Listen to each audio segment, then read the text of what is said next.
ఓం నమ శివాయ. కార్తీక పురాణం 3వ అధ్యాయం.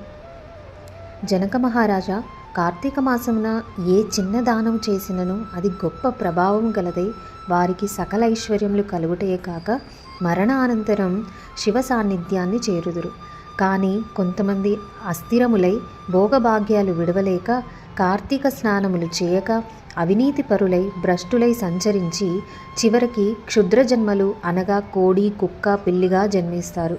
కార్తీక మాస శుక్ల పౌర్ణమి రోజునైనను స్నాన దాన జపాదులు చేయకపోవటం వలన అనేక చండాలాది జన్మలెత్తి కడకు బ్రహ్మరాక్షసిగా పుట్టెదరు.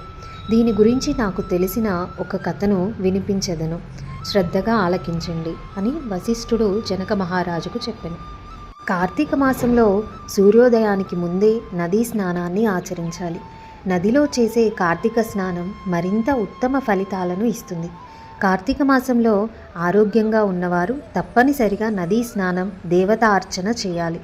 ఉపవాస దీక్షను చేపట్టి శివాలయాల్లోనూ విష్ణు ఆలయాల్లోనూ దీపాలు వెలిగించాలి. కార్తీక వ్రతాన్ని ఆచరించాలి.